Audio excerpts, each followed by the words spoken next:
지금부터 약 15년 전, 저는 2008년부터 2012년까지 나름 대기업의 기획과장으로 근무했습니다.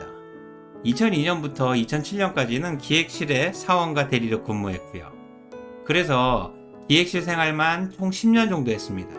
전체 직장 생활은 22년을 했고요. 직장 생활이 생각보다 길었고 솔직히 이렇게 오랫동안 할지는 전혀 몰랐습니다. 물론 당연히 고통스럽고 힘들었죠. 기획과장 시절, 그 당시 기획부서는 신입사원이나 대리 등 회사 직원이라면 누구나 오고 싶어 하는 부서였고 회사에서도 힘이 센 부서였습니다.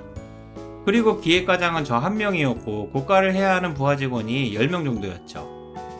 기획부서 업무는 회장님이나 대표이사 브리핑과 보고, 조직과 조직문화, 사규, 업무 분장과 위임 정결, 그리고 M&A 등 나름 중요하고 이슈가 되는 것들이었습니다. 그래서 남들의 시기와 질투도 많이 받았고 숨만 쉬고 있어도 적이 늘어나기 바빴죠. 그리고 저는 매년 기획부서의 신입 직원을 뽑아야 했습니다. 그 당시 본사 인사팀이나 소니팀 등 주요 부서의 신입 직원 선발 기준은 직급이나 연차, 학교, 전공, 성향조사 등을 기준으로 했지만 저는 저만의 명확한 선발 기준을 가지고 있었습니다. 키와 외모, 그리고 확실한 매력이었죠.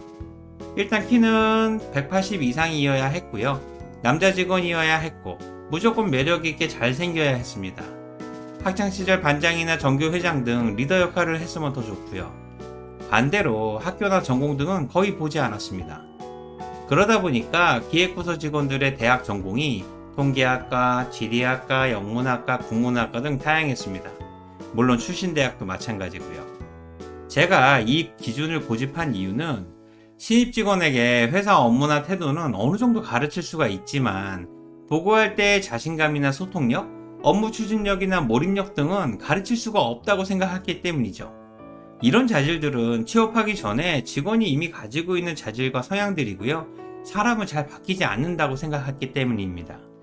그래서 과감히 실행했던 기획부서의 직원 선정 프로세스는 우선 첫 번째로 신입 직원 대상자 중에 키와 외모 그리고 매력이 넘치는 직원들을 1차 인원으로 6명 정도 선정하고, 두 번째는 선정된 1차 인원 중에서 반장이나 회장 등 리더 역할을 했거나 동료들의 성향 평가가 좋은 직원 3명 정도를 2차 인원으로 선정했고요.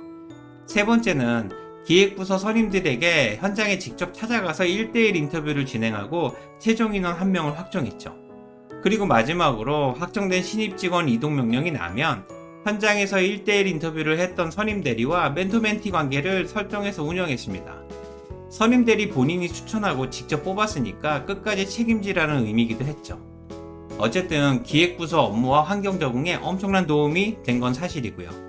특히 본사의 다른 부서와 비교했을 때 생각보다 꽤 효과적이었던 모양이더라고요. 결과적으로 신입 직원 개개인의 개성도 뚜렷했고 자신감과 자존감도 넘쳤고 팀워크도 좋았습니다. 항상 일이 많아서 힘들었지만 확실하게 성과도 인정받고 보람도 꽤 있었고요. 이 당시 저의 확신은 키가 크고 잘생기고 매력이 넘치는 직원은 자기 스스로 잘났다는 사실을 충분히 인지하고 있고요. 어릴 때부터 자신이 속한 모임이나 그룹에서 리더이자 소통의 중심이었기 때문에 항상 자신감이 높고 소통력도 뛰어나고 업무 역량이나 성과가 좋을 것으로 생각했어요. 물론 저의 이런 생각을 누군가가 저만의 편협한 생각이자 성급한 일반화의 오류라고 말한다면 그것도 100% 인정합니다. 하지만 이렇게 실행하는 과정에서 주변 동료 과장들이나 본사 부서들도 기획부서 신입 직원의 연착륙하는 모습을 보면서 저에게 신입 직원 선발 기준이나 프로세스를 물어보기도 했고 직접 따라서 실행하기도 했죠. 솔직히 많이 부러워했던 것 같더라고요. 그러니까 본사 소닉팀에 키가 160cm가 넘는 직원이 들어왔겠죠. 어쨌든 저는 잘생기고 매력이 넘치는 것이야말로 정말 중요한 역량이자 스펙이고 경쟁력이라고 확신합니다.